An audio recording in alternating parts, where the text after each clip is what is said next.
What is it? What do you smell? I smell a rabbit hole. I do smell us going down a bit of a rabbit hole. Perhaps a UFC rabbit hole. What kind of rabbit hole? UFC. I smell UFC 220. That's what I smell. Boom. Welcome to the rabbit hole. We going down with another motherfucking UFC preview. This time we got UFC 220. Breakdown. Preview. Breakdown. Yeah. We get down. That's a better word, breakdown. Yeah. We getting down with a UFC 220 we're breakdown. not previewing shit. Yeah. So we're just gonna, as usual, we're just gonna do a breakdown of the main card of UFC 220. Alright. First fight we breaking down. Thomas Almeida versus Rob Font. Oh, I'm very, very excited Who do you about want to this dissect one. first? You want to dissect Thomas? Let's go. Thomas is on here first. Yes, Thomas Almeida. He came into the UFC undefeated at it was like. Hold on, it was 20-0. No. I think he was like 18-0 or some shit when he got into the UFC, and then he got a few good knockouts. He throws some mean knees, and then his first loss was to Cody Garbrandt. At the time, they were going head-to-head. Both of them were undefeated. That was a good fight. And then Cody gave Thomas Almeida his first loss. I think he got a win since then and a loss.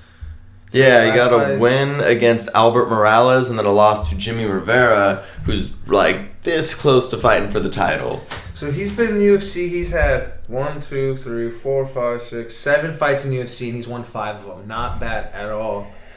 And he lost to Jimmy Rivera by decision, and then he got KO'd by Cody Garbrandt. No shame there. That win versus Brad Pickett was gnarly. If we can throw a clip, we gotta throw a clip. He runs up and throws. If I'm remembering right, it was a nasty knee, and it just goes down. It was if we nasty. we might.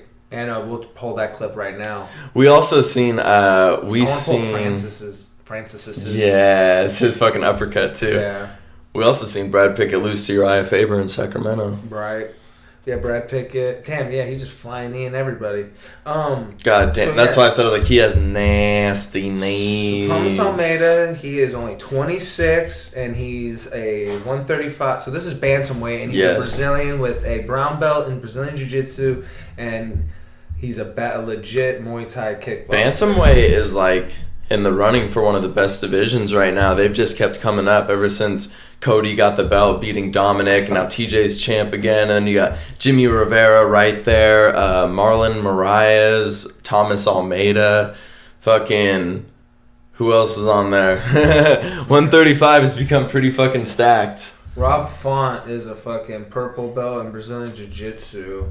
And he's got a little bit big of, if this website is accurate, he's got a little bit of a longer reach than Thomas Almeida, about 1.5 inches. And his last 3 fights, he lost his last one by submission to Pedro Munoz, and then won his last one by submission to Douglas Silva de Andrade. I think so. I don't know. Matt Chanel. Sorry. Okay, I'm not trying to hate on this dude or nothing. He's got lost to Pedro Munoz, is legit. He's got a loss to John Lineker, is super legit. But all of his wins are against people I've never heard of, so that's not a great sign. Again, no disrespect. We're just going off of the information we have. You're a beast, bro. You're a beast, bro.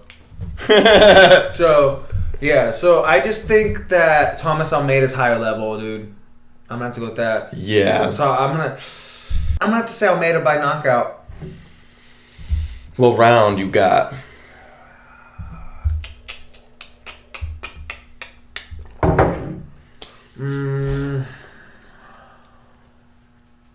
don't know. I'm torn between round 1 or 2. I'm gonna say 2. I think round 1. He's gonna. No disrespect. You'd fuck me up. But I think round 1 he's gonna take his confidence. And then he's gonna break him. He's gonna get saved by the bell. And then round 2, he's gonna take it. So I got Almeida KO in round 2. Okay, I like us disagreeing more. Last breakdown for 219, I felt like I disagreed sometimes just for the fun of confrontation. I'm not really doing that with my picks this time. So I also got Thomas Almeida by knockout, but I'm gonna go round 1. Okay. But maybe not right away. Like, Towards the end? yeah, not like one of those fights where it's like he just comes out, runs across the cage, flying knee, boom, it's done. Like, you know, probably like catch him by surprise or something later on. Maybe not even a flying knee. Maybe like an elbow or something in the clinch. Something up against the cage, off the clinch, something like that. Okay. Yeah, I'm going to go Thomas Almeida by knockout, round uno. Yeah, I wouldn't be surprised if he's like an elbow in the clinch or some sort of like head kick. Yeah. Use that Muay Thai. He's super nasty, and then you got to look at his losses too. Only 2 losses, being against Cody Garbrandt, who was undefeated until he lost to TJ. Yeah, and Jimmy Rivera, who beat Uriah Faber, was about to fight Dominic Cruz, but Dom got injured. He's bad motherfucker. Yeah, Jimmy Rivera's a beast, bro. Yeah, so I guess he's a wall, bro. He's like a fucking tank. So we got Almeida. Who you guys got? And we going Kadoosh. Now we going on to the next fucking fight. On to the next fight. On to the next fight. We're going on to the motherfucking next fight. Hey, UFC 20. Hey, we're going to the next fight. Motherfucking next fight. Yeah, dude, wait till we get to the fucking main event if you think that's fucking amped. So if you think we're fucking dogs, just fucking wait. Alright. Alright, bro. Settle down. Let's get to the next fight now. Just get to the next fight. Don't make me rear naked a bear now. Don't make me rear naked a bear. Call Khabib, come in here, rear naked bear. God, don't call Khabib. Next fucking fight. Gian Villante versus Francimar Barroso, I believe. Francimar Barroso. Francimar. There you go. Let's do it. Alright. Okay, so yeah, as I had said, Gian Villante trains with Chris Weidman and Stipe, who's also fighting in the main event, which is pretty cool. So 32 years old, fighting out of New York, 6'3". They're fighting at light heavyweight, and like you say, he's from New York. Kickboxing, freestyle wrestling background.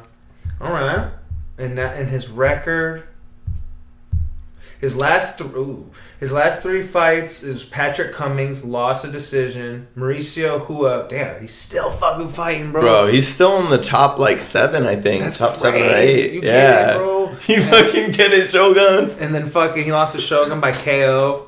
And then he lost somebody I have not heard of called No, that's a win. Oh, he won against Sparbek. Somebody I've never heard of. Never heard of him. Lost to Alir Latifi. And then beat Anthony Prosh. Yeah, he's got a pretty salty record, as Shab would say. It's pretty back and forth. And coming off 2 losses. And again, I'm just analyzing. I could be totally, you guys could totally disagree, but he's 32, so he's already he should already be at his prime. So if his record's continuing to stay salty like that, to be salty like that, I'm assuming that it's not going to really continue to get too much better, because especially with USADA, and you're getting older. You know what I mean? Right. So I mean, that's just my opinion. That's just a view. I could be totally fucking wrong. But that's just, it doesn't mean he's going to lose. I'm just saying that's something that pops up in my mind. Yeah, for sure. This other guy I honestly had never heard of before this card. Francimar's actually older. Okay, well, never mind. I take back. I should fucking look into what the fuck I'm talking about. How fucking old is he? 37. So mucho older. So, but he's a black belt in jiu-jitsu and a black belt in kick. Well, I guess, yeah, some martial arts do belts. 19 wins. How many losses? 6 losses. I can pull it. Okay. So he's 19 wins, 6 losses. His last fight, he lost to some guy I've not heard of. I can't Alexander Rakic.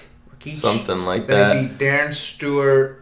Before contest to Darren Stewart. No contest. Sorry, thank you. And then I actually mixed that one. And then lost to Nikki. So his record's pretty solid too. So I guess, you know what? Yeah, it's a fair matchup there. I'm gonna go with. I don't know. Hold on, let me check out. I'm feeling John. Ooh, you're feeling John. I'm feeling John. Are you feeling John? Oh, bro, I'm so feeling John. Yeah, sometimes they'll. By automatic, I'm gonna. Hold on. I think I go first this time, right? I thought you picked the other guy first. I can't remember. I don't give a shit. You can go first. I don't give a fuck. You're excited. I'll let you go. No, come on. We need this excitement to fuel this fucking show. Okay.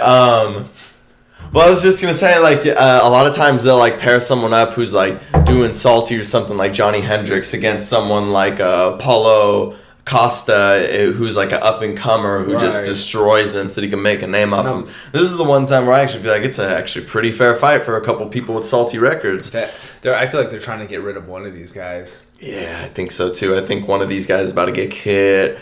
And I'm going to say that I'm going to go off of John Villante training with Stipe and Weidman and say he's going to get the win. He's coming off 2 losses in a row, so he really needs this one. I'm going to say he gets a sloppy win by decision. I don't think it's going to be super exciting. I think it's going to be some up against the cage, grinding, fucking sloppy punching, and getting the job done. John Villante for decision. You know what? All right. You know, I expect your decision. Good. You know what? Thank you for respect. I'm going to be different on this one. I got John Villante, but by TKO. How dare you? I think he's gonna finish this. I think he's gonna finish what this round, older bro? guy. I don't know. I would say. If you're gonna call a finish, bro, you go to honestly, round, the reason bro. why, honestly, the way that swayed I was gonna say decision, but his last wins against a few guys I don't know were all by KO or TKO. So this guy's older, so that's why I'm kind of getting the KO vibe, the TKO vibe, and it's been going. It looks like round 2 or 3. So I'm gonna go ahead and say. Either end of round 2 or beginning of round 3, but I got to not you. So I'm gonna say round 3. I think he's gonna finish it round 3 somehow. TKO. It might not. Round 3. It might not be like show stopping. It might just be like, all right, this is clearly just like, just stop it. Yeah. Tired. Not. I hope it's something exciting. So I got that. All right. I hope it's a fucking Ngannou on Overeem. I'll probably be wrong. You're probably gonna be right, but just to be different. I think you're gonna be right. Dude, this is why we're friends, bro.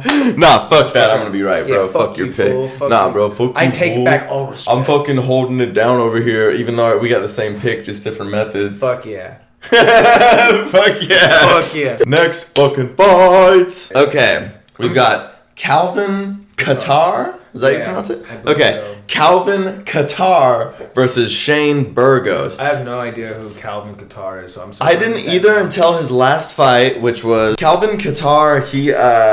I hadn't heard of him, but I know who Andre Fili is because he fights out of Team Alpha Male. And last time Andre Fili fought, I was watching it, and this dude Calvin Kattar won, I think by decision. Yes, okay. Calvin Kattar says that he's 17-2. His first fight in the UFC was against Andre Fili, and he won by a dominant decision. The only thing that really stood out to me about him, even though it's like one fight in the UFC, it's hard to know a lot. He only has one fight in the UFC? Yeah, it was a win against Andre Fili. But it was very dominant, and not in the way that he just shut him down, but the way that he looked proficient, or no, I think the word is he looked efficient in all of his skills. Like his wrestling was good, his stand-up was good. He wasn't leaving him... Damn, I need to slow down. He wasn't leaving himself open in any areas. He just seemed very efficient as a fighter all around. I can't remember any of Shane Burgos' fight off the top of my head. So Shane Burgos is 26, 5'11", 145. These guys are fighting at featherweight. It looks like he has an MMA background, it says. I've heard his name mentioned a bit, but I don't know much about him. I know I've seen him. He's been in the UFC since 2016. December 9th, 2016 was his UFC debut, which he won a decision against someone I don't know. Then he won TKO against Charles Rosa, and then he won by decision against Godofredo Pepe. That's an awesome name. Godofredo He's Pepe. undefeated. So he's undefeated. He's young. Shane Burgos is? Wow. Yeah, he's from New York, so I wonder if he trains with Chris Weidman. Team Tiger Schulman. I have no idea. So... yeah, undefeated. Okay, that says a lot. I'm going to have to go with Shane Burgos, only because he has more UFC experience. Only 2 more fights. But the last 2 guys he beat has more UFC experience than this guy because he has 1 fight. So this guy's fought 2 people. UFC. Charles Rosa has a decent amount of UFC fights. The Godofredo guy has a few UFC experiences. So I'm going to have to go with Shane Burgos. He's young. He's fucking hungry. He's from New York, so I'm gonna assume he's friends with my boy. I gotta slow down too. He's friends with my boy Weidman. So it's most likely either that or Eddie Alvarez, Frankie Edgar's camp. It's gotta be one of those two. Yeah, Bronx, New York. So yeah, I'm gonna have to go Shane Burgos by decision. All right. Shane Burgos by decision. It's gonna be. I will see your Shane Burgos by decision and raise you. No, that's so stupid. Fucking Calvin Kattar. I don't know if I'm saying that name right or not, but I'm gonna say I got him by decision, giving Shane Burgos his first loss, just because something about his first fight in the UFC. Being against Andre Fili, who anyone who trains out of Team Alpha Male is pretty fucking legit, right? And that's true. And he's got a good amount of experience too. And true. It just seemed like Calvin Kattar wasn't. He seemed very composed in there. He didn't seem like nervous about like UFC jitters or first time in the octagon. So I'm gonna say Calvin gets this done by decision. All right. Boom. We're not friends anymore because we disagree, but all right. Oh, it's cool. We still got a few more fights to disagree even more, bro. No, I'm just fucking About around. to get Sure. fucking No, it makes it fun. heated, bro. Finally disagree. All right, bro. Boom. Now for the motherfucking co-main Oh, event. so you know we on that co-main event. We on that co-main event. We on that co-main event. Boy. Yeah, get it, brother. All right. Daniel fucking Cormier, San Jose. Versus Volkan Oezdemir. Yeah. Bro, this is an exciting ass fight right here. Yeah. All right. This is an exciting ass fight right here, though, boy. So my boy, Volkan Oezdemir, though, boy. That's cool, dude.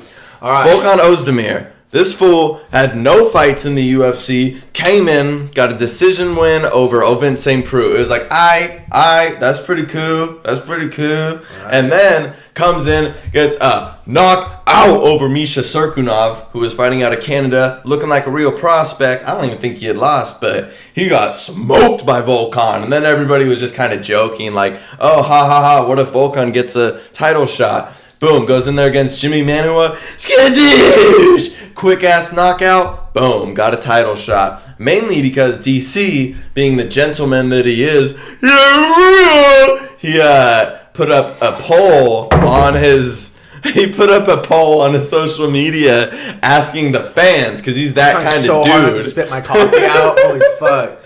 DC put up a poll saying, or asking the fans who they wanted him to fight next, and whoever they voted for was who he went with. Dude, and I think it was either the rematch versus Gustafsson or Volkan, and the fans won. Volkan. And the fans, dude, I'm so dumb. I was reading I was like, Swiss, what kind of nickname is that? And I was like, oh no, nationality.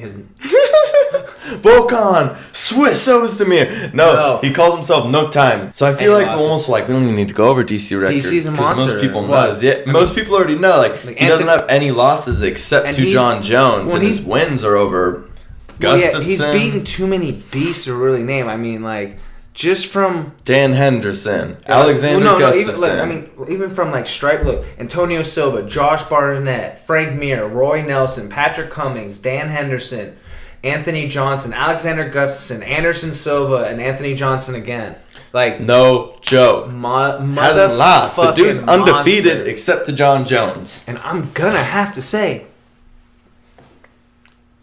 Wait, no, you go first. I think this time. I couldn't remember. I think you go this time. I think you're gonna have to. Okay. Go. Fuck, bro. This is not an easy one to call. It's so tough because from what we've seen from Volkan so far, he comes in, he knocks people clean the fuck out, sometimes within the first round, sometimes within the first fucking seconds.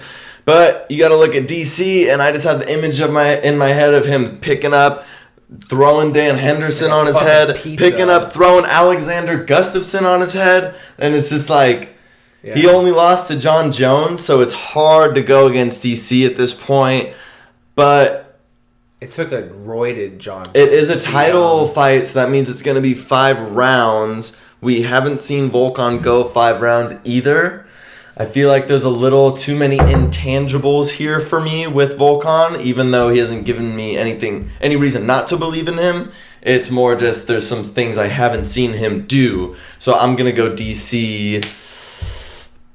By decision. God damn, I'm picking like all decisions No, tonight, I you're feel good. like. Sometimes that happens. Sometimes the whole card is decisions. Yeah, it's like, hey, I'm just keeping it real. If I feel like it's going to be a stoppage, I'll say it. If I feel like it's going to be a decision, I'm going to say that too. DC, it was a decision against Alexander. He did get finishes against against Rumble. Yeah, I'm going to go by decision, though. I'm going to say Volkan makes it through the 5. Who you got? I got DC as well. I just can't decide if it's decision or submission. I don't know. It's just because usually like DC breaks guys and they just want to get tapped. Right. Again, y'all fucked me up. But I'm just saying, I've seen it. What if Volkan just clipped him, knocked him out in the first round? Anthony Johnson caught him right away. Right. In the first Volkan trained with Rumble Johnson. I guess he was one of his main training partners. So, I mean... I'll say, I'm going to say decision as well. I think I think Volkan's going to be too young and not really give up, not be able to really be broken. Just going to be a tough Swiss dude. Right. Got that Swiss in him. He's going to be like a fucking Viking up in that bitch. So, I'm going to have to say decision as well. I think, but I think it's going to be like almost kind of similar to Khabib, but lower energy, like lower output. I think it's going to be a lot of laying down, dropping some bows. Like you said, dropping bows. Yeah, almost like the fight against Anderson Silva. Yeah. Just like a lot of holding down and elbows and maybe Volkan having some moments. Stand up for a second, maybe clip you, and then everyone's excited, and then it's going to take you down, fuck you up again. It's going to be, I see something like that. Yeah, that's why I said that there's too many intangibles with Volkan. I haven't seen him on the ground enough to know how he's going to do. Yeah. So who you all got? Stipe Miocic versus Francis the Predator Ngannou. Or as Joey Diaz likes to say, Siopich. I got Stipe pulled up first. So we're gonna Francis by knockout. Done. For real? No, I don't know. Oh, okay. I don't know. It's hard to say now, though. Stipe beat Junior Dos Santos, Alistair Overeem, Fabricio Verdum, Andre Arlovski, and Mark Hunt, all by KO. And then before that, what was it, a loss? He lost to just Junior Dos Santos by decision. Damn, and he already got that one back. Beat Verdum before, beat Gabriel Gonzaga before, beat Roy Nelson before, lost to Stefan Struve, and yeah. So Stipe's a beast, bro. Monster, bro. He's a monster. For those of you that don't know, he's a firefighter fighting out of Ohio. I don't even think he trains with any major gym or anything, but he's a straight up beast, 35, 6'4". He be getting knockouts. He is solid ass wrestling. Stipe, if he wins one more fight, he will be holding the record for most title defenses in the heavyweight division. Which is crazy. Which is crazy because it doesn't take much. It only takes 3. Nobody's ever defended it 3 times. I think the most has always been 2. Takes to put you out. Right. But speaking of one punch being all it takes to knock you out, that's what you think of when you think of his opponent, Francis Ngannou, who has come into the UFC fighting, I believe, out of Cameroon, and then he moved from there to France, was homeless in France, began training MMA just a few years ago, and is now training out of the UFC Performance Institute in Las Vegas. He is a monster. If you have not seen him fight, whoo-wee! Knocking people out left and right. It is scary. Either sometimes it's one punch, sometimes it's just boom, boom, boom, hold you down. I don't know if we'll have it right here, but that knockout against Alistair Overeem, that shit went viral. Yeah. He knocked fucking Alistair Overeem into another dimension, and Alistair Overeem is considered to be one of the best strikers, former K1 champion in UFC entirely. Yeah, exactly. One of the best strikers in MMA in the heavyweight divisions. I think it was like a Pride and a fucking Strikeforce champion. K1 Grand Prix champion. He's a beast. But yeah, Stipe versus Francis though.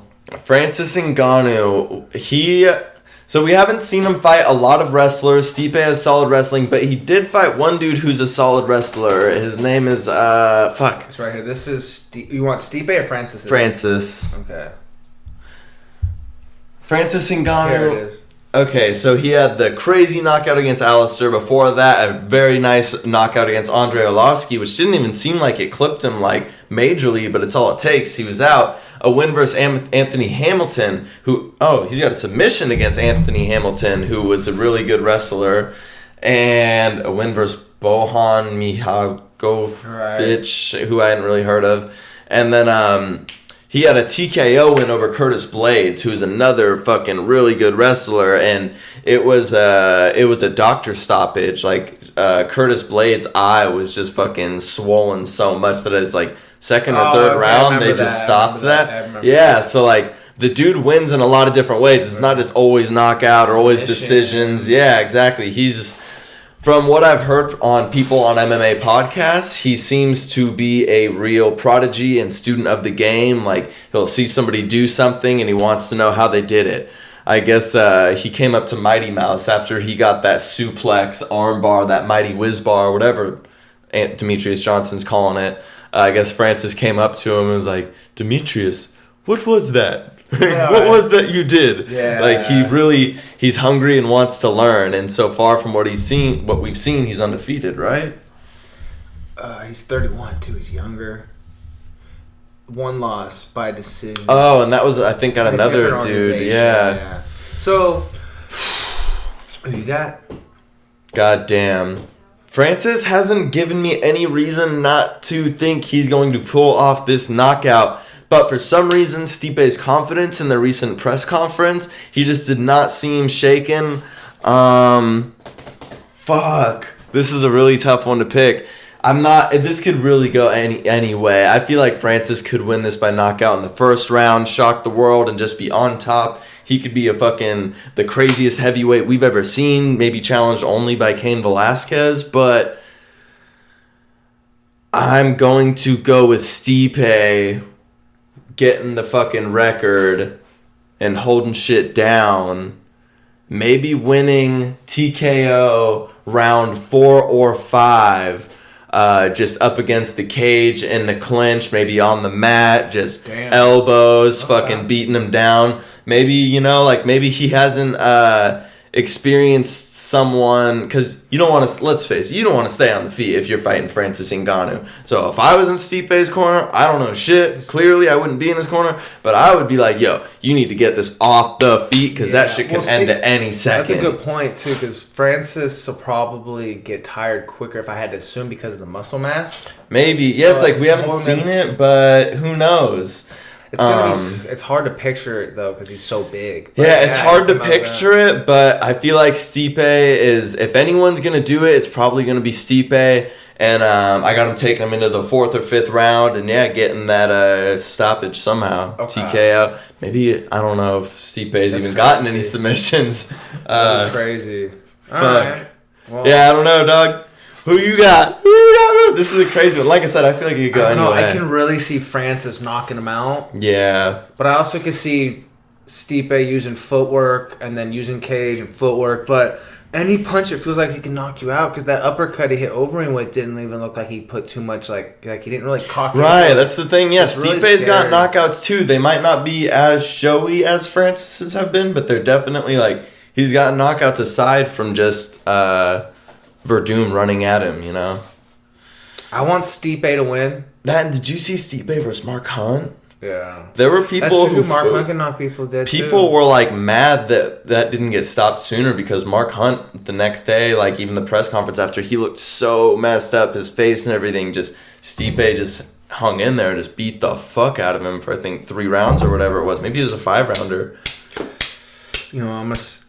I wouldn't be surprised either way, but I guess I'm gonna go with my boy Stipe. But I don't know if it'll be a decision, but just pick him apart and beat him up. Yeah, I'll go Stipe decision. Okay, but beating him up. Whew, did we only disagree on 1 or something? 1 and maybe a couple different rounds, but yeah. But who you guys got on that motherfucker? Goddamn, yes, that is. I haven't been that hyped for a heavyweight fight in a long time. Yeah. I don't think anybody's been that hyped for a heavyweight title fight since Cain versus JDS or Brock Lesnar versus Overeem when they were that shit. Yeah, Cain versus Brock, something like that. It's been a while. That's a banger.